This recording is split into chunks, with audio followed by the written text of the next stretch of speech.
you a basketball fan? I don't really have time to watch sports on television. Then you're dodging my question. Well, it's one of the few games that I understand, and in our house it has a big priority. And people around here have been talking for weeks about the NCAA Final Four playoffs. They begin tomorrow. And every year they serve as a launching pad for college players, the last stepping stone to professional careers. Well, tonight, Lynn Shure tells us of a young player who on this very night in 1981 had the best game of his life in an NCAA playoff. But this is the story of what happened after the cheering stopped. I thought Turner was far and away the outstanding player in the NCAA that year. And now, ladies and gentlemen, introducing the starting lineups for tonight's championship game. It took place 9 years ago tonight, the battle for the National Collegiate Basketball Championship. The University of North Carolina was playing Indiana University. Indiana, where basketball is practically a religion, where the coach is a legend, and the players are major stars. A 6'10 junior from Indianapolis, Indiana, Landon Turner. Turner scored 20 in the win Saturday against LSU. Could you have won the championship that year without Landon Turner? Well, there's no way. Was 6'10", could really run, had great physical qualities. So we're able to play Turner on a kid 6'6" or a kid 6'7". He just thoroughly dominated them. And then he had this great touch and great agility, could shoot the ball from outside. I felt then, and I can remember thinking to myself as I'm walking up to the office, if nothing happens to this kid, if he maintains the same attitude toward everything that he now has, he'll be the first player taken in the pro draft. But the future imagined by Indiana University coach Bobby Knight, the dreams of glory for his star player, were not to be. 4 months after Landon Turner led his team to the national championship in 1981, his life changed drastically. It all happened in a matter of seconds. It was a rainy Saturday morning in July, and Landon Turner and 3 friends were headed for an amusement park, traveling along this highway in southern Indiana. Suddenly, as he got to that curve, Turner, who was driving, lost control of the car. It flipped over, crashed, then burst into flames. One of the other passengers pulled Turner from the wreckage, but he was paralyzed from the neck down. The accident stunned the entire state. There would be no senior year, no NBA, no walks in glory, or even in the park.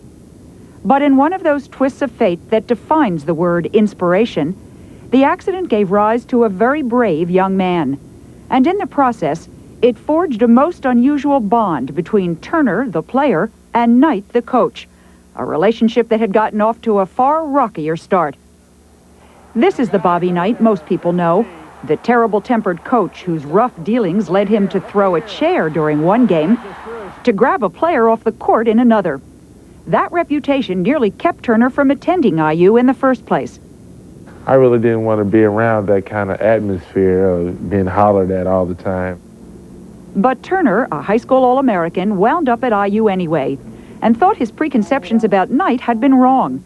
He felt comfortable with him, until we lost our first game. But while Knight was disappointed with Turner's performance on the basketball court those first 2 years, he was even more upset with what he did in the classroom.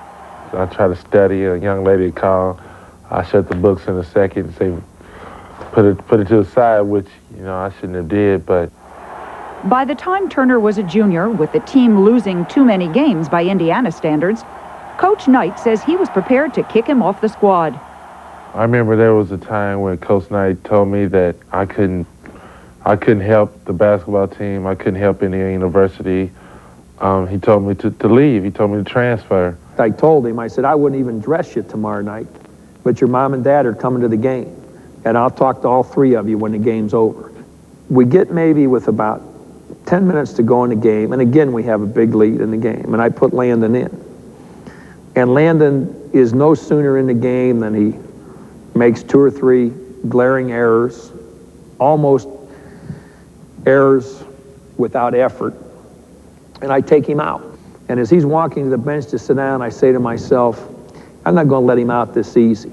I'm going to put him back in, and I'm going to let him just make a fool out of himself for the next 9.5 minutes, and then everybody will know why he's not going to play here anymore. So as soon as I can, I get him back in the game. And he plays maybe 9 minutes of the best basketball I've ever seen a kid play. I just told myself, hey, you know, I might as well do it. I want to help the team. I want to get my grades. I want to do good. And it all just came together, gelled together. And it seemed like once I got my act together, it seemed like the whole team just came together, and we went on, didn't lose another game. Turner started in the next 12 games. But even if you're a basketball fan, you may not remember him. That's because the real star that year was one of his teammates and his best friend, Isaiah Thomas, number 11, IU's most valuable player, now a 10-time All-Star with the Detroit Pistons. You know, you win by the little things, and Landon Turner did the little things to make us a championship basketball team. Had it not been for his play, we couldn't have won the championship. I don't care if I would have scored 40 or 50 points. Thomas and Turner share a special memory from one game that season, a memory captured in this photograph. Turner had just picked off a rebound against Minnesota and was headed towards his own basket. 9 years later, the close friends remember every detail. So I just started dribbling up the court like this, and then Isaiah was next to me. Landon, give me the ball. I looked at him like this, kept dribbling. And I'm thinking he's going to lose it. So I was, Landon, give me the ball, and I give it right back.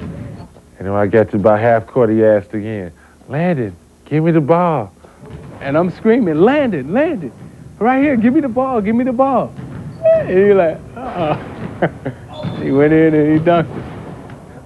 The whole house went crazy, and I felt real good. And we went on and won the game. The celebration was peaking as the Final Four had been whittled down to the surviving two. The championship game against North Carolina took place 4 weeks later. The pressure was immense. Not only was the title at stake, but that was the same day President Ronald Reagan was shot. After deliberation, the game was played anyway. And Landon Turner again led his team to victory. He was named All-Tournament Team Center. It was an extraordinary moment, and he was only a junior. And then there was the accident. Then there was an accident, yeah. When we first drove up to the lot and saw the car, we wondered, how did anybody get out of that car alive? Landon Turner's parents got the news at their home in Indianapolis. When they arrived at the hospital, they were told their son's neck had been broken. I just sort of temporarily went to pieces there in the waiting room at Methodist Hospital Emergency, and it was just something very hard to cope with. But he was alive. Barely. Turner was unconscious for 5 days. After his family, one of his first visitors was a very shaken Coach Knight. You know, I can still close my eyes and picture him there with the different things they had attached to him, and they're trying to monitor his breathing and his heart rate. And the doctor asked me to talk to him to see if I could get any response from him. And I kind of whispered, and the doctor says, no, talk to him like it was at practice. And I look at the doctor like, are you sure you know what the hell you're doing? And then the doctor said, shaky. I said, Landon. Oh, Landon, can you hear me? Can you hear me? And that was probably the scariest thing I've ever done. Knight started a fundraising drive for Turner, kicking in a reported $60,000 of his own money. The response from the state and beyond was extraordinary, more than $500,000. I just thought, well, this kid deserves anything we can do to help him. After months of painful therapy, Turner literally took his life into his own hands. He regained movement of his arms. He learned to drive a specially equipped vehicle. He returned to IU to get his degree. And amazingly, he returned to something else, too. Shoot. It is called wheelchair basketball, and it only looks the same as the game Landon Turner grew up playing. It's a lot harder. When you're on your feet, you can fake a man out and get down court. Shooting is kind of different also, because you have to shoot it perfectly. you just have to arch it just right, or you'll miss it. And I guess because, you know, I'm 6'10", and now I'm 4'2" or whatever, however tall I am in this wheelchair. I get it. It's kind of it's different. It's a lot different. His old coach supports his new game, too, with money for wheelchairs and uniforms. But Knight hasn't let up on his trademark method of motivation. I told Turner that he couldn't guard anybody when he was playing, and getting in a wheelchair hadn't helped him a bit either. You're a teacher. Is there a lesson in any of this, do you think? If there is, it would be in an analogy or in a metaphor like this. You get dealt different hands in life, and they don't all include aces. And I think so many people can play aces and play them well. And Turner learned how to play his aces. And then he had to learn how to play 3s and 4s. And he's been awfully damn successful at playing 3s and 4s. You sound very proud of him. Well, wouldn't you be? I'm sure you would not say you'd rather be in a wheelchair than be walking, obviously, but... I prefer being in a wheelchair than being 6 foot under. Which is all by way of saying, you're not sitting there thinking, oh, poor me, I could have been a great basketball star and look where I am now. No, I don't feel sorry for myself or anything like that. I'm just, like I said, I'm just glad to be alive. Such a blessing. What a spirit. Oh, yes. In addition to the occasional wheelchair basketball game, what's he doing now, and how does he make a living? Well, he's got the fun to draw on, Hugh. He's also doing quite a lot of speaking to youth groups, trying to say, look what I've done with my handicap. Here's what you can do with anything that's facing you. And also, he's working with a local television station in Indianapolis, maybe doing a basketball show. Wow. We're adding a new member to the Now team tonight, although he is no stranger to NBC, certainly no stranger to American television audiences. Bob Costas is here with the story of a man